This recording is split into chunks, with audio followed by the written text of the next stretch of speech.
What's up guys, my name is Brittany and today I'm going to show you guys how I make one of my rugs from start to finish. If you're new to tufting, I hope you find this video valuable and helpful, and hopefully it makes your learning process a little bit easier. There are a lot of things that I wish I was told or wish that I knew before I started making rugs.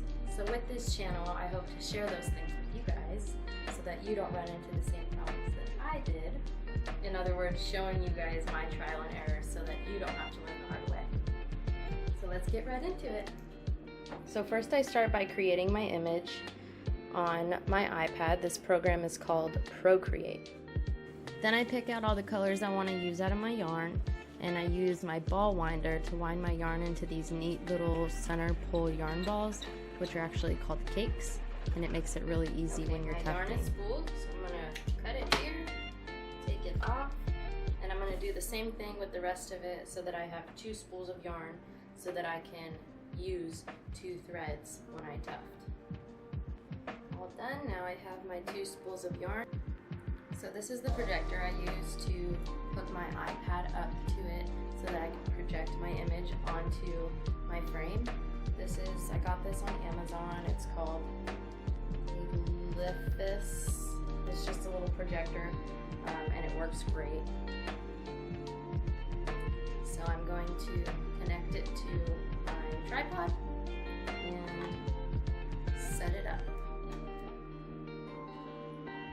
So as you guys can see, I am projecting my image onto my frame, and I will then use different color markers to outline my image. If you're using a cut pile tufting gun, make sure you always flip your image so that on the other side it's the right way. Then I break out my Sharpies and I get ready to trace my image.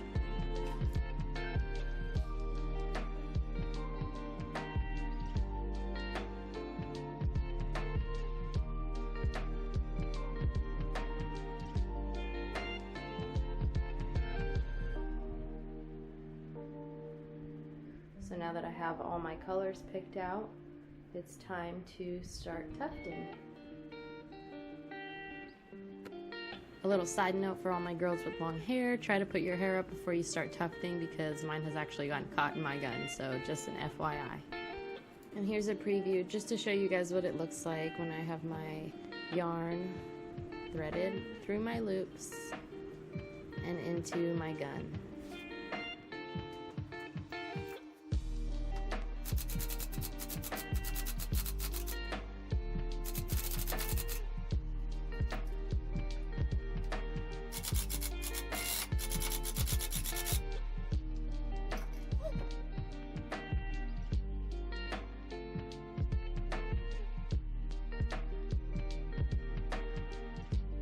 I've come to find out that tufting is actually a very forgiving art, and any little fibers you don't want, you can just take right out with little tweezers like these.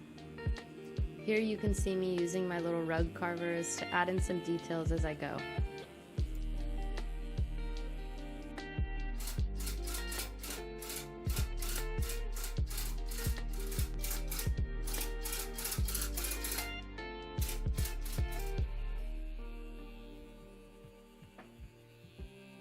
Alright, my piece is all finished and it's ready to be glued.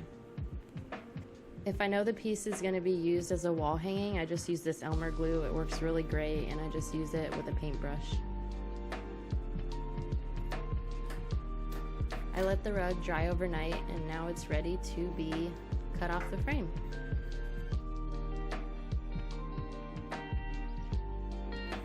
I then cut up all the excess fabric and then glue down the sides and get it ready for the backing.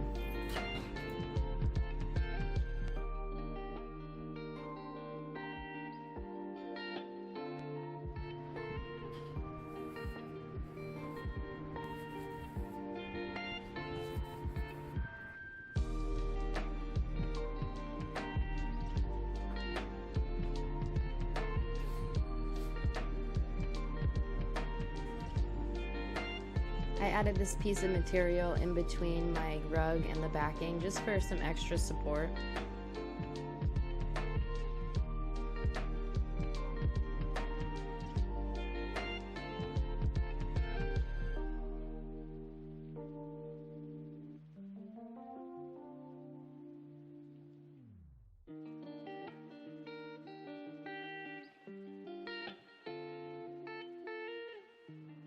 ahead and glue these edges down here with some hot glue. And once my backing is on and dried, then I just add in some details and clean it up a little with my little rug carver. And it's done.